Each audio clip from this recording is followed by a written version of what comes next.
Hanging out with Tyler Bartlett here at the Northeast Racers Auction and Trade Show. This recorded on Saturday. Of course, he is here at the Can Am Speedway booth. Right about 15 shows last year. Of course, they finished out with an Enduro there at the end of the year. He just got back from the dirt car meetings yesterday. This, of course, on Saturday. How we doing? I haven't seen you since, I think it was at the last show in September there. Yeah, well, doing pretty good, Doug. Had a pretty successful 2021 year and just looking to keep the momentum rolling and, got the April 9th Big Block Series race to really kick things off with a bang, and just keep right on chugging along. So that was news from yesterday. The April 9th will be the Big Block Series The official opener. schedule's not out, but we have the date. Okay. We have the date. There's just been some chatter on, other dates here and there for other class. When are they going to start? When, right. Are we the opener? So there's no official schedule out yet. Okay. So we may hold off on the regular season opener perhaps for a couple of weeks depending on how it goes? Yeah, typically the last couple of years we've scheduled the Big Block Series race first, then we have a couple practice weekends, okay. And then we kick off the opener typically last weekend of April. Okay.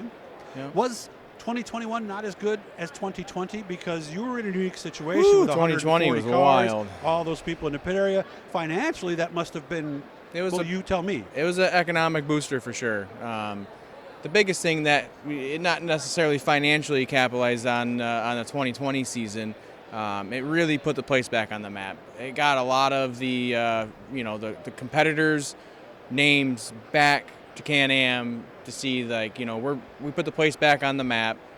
We did a lot of improvements, and we retained a lot of those guys in 2021, mm-hmm. and had a stellar modified field every week, upper 20s every week. A strong sportsman.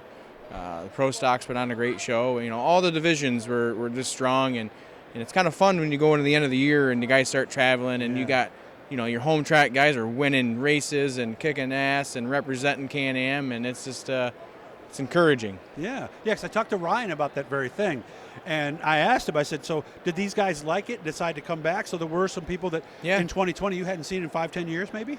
Oh yeah, there's guys that ventured to Brewerton for many years, running weekly, and they came up. They liked the product that we were selling, and they they just liked the environment and surface and just the whole package that we're trying to offer at Can Am, and they came back happy. So it's encouraging and keeps everything motivated and keep rolling. Anything different for next year that you're thinking right now? Any upgrades, just, perhaps? Anything? Yeah, I mean, we're always going to continue to do little minor upgrades here and there. Just pretty much sometime in the spring when we get 3 days of nice weather, we'll be putting a new top of clay on it, changing a little banking. Is the clay close? Yep. Okay. Yep. Change the banking a little bit more in 3 and 4. Which way? It needs a little more. Okay. To bring that outside in.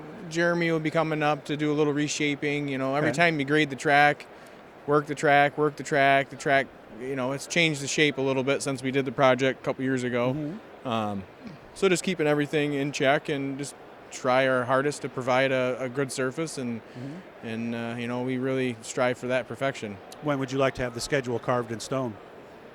Honestly, I like to have everything out there before New Year's, just so people have especially if there's rule changes and there's a lot of things coming down the pipeline that a lot of people might not be aware of, and you just need to Anything you'd like to tell us, or are you waiting for press releases to come out? With the sportsman stuff, the motors, you got to have the certification. You got to have a dirt certified motor for 2022, and I don't know if all the competitors are really, is that happening? Oh, I've heard about that. I better get that done. Well, you got to get it done now. Yeah, you do. You've had 2 years. There's no grace period. There's no grace period. Right? Okay. Nothing. So that's going to create some conflict, I think, but we'll work through it. Okay. It's just we just got to do open communication is what it boils down to. Okay.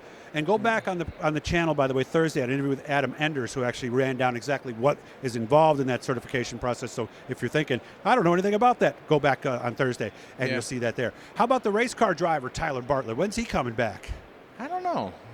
Is he done? There's always that but he was supposed to come out of retirement again, but when you got almost 30 modifieds every week and we're running around working hard all night. And you got a 60, 70 hour a week job with the plumbing company and everything in the restaurant, right? Yeah. So, there's no time. Yeah. no time to do it right, so don't do it. Yeah, it's and hard enough nowadays, to. you can't, if you can't do it right, you can't do it. Yeah, you don't want to look like a fool. You'll out get there. lapped in a heat race. Yeah, you don't want to look like a fool. So. It's preparation is a lot. You know, the days of race day Charlie and that doesn't exist anymore. No, it really doesn't. How do you like the mustache? You like that? The wife and kids don't like it, so it's staying for a little bit. Okay, all right. Anything else you want to say to your competitors? I'm sure you want to thank everybody for all their support all year. Yeah, I mean, we had a great season again. You know, we got 4 years now under our belt, and every year I feel like you're learning and just trying to better yourself, and you know, trying not to show up with status quo every year, and just trying to just keep better in the facility. And you know, it's this show this weekend's awesome. You know, the meetings, seeing. You know, I saw Paul Kirkland last night, and we had quite a few cocktails and had a great time last night at the Dirt Dinner. And nice. It's just nice to see our friends that we haven't seen in 2 years. So and hopefully we'll be back to normal yeah, next it feels year. pretty good to be doing this and having a presence with everybody here and just catching up, socializing. Hit the Blue E guys. That'll subscribe you every time we're talking to somebody cool. Tyler, good to see you. I'll make sure I come up this off season. We'll have a chat. Thanks. Okay. Welcome anytime. All right. See you later. Thanks.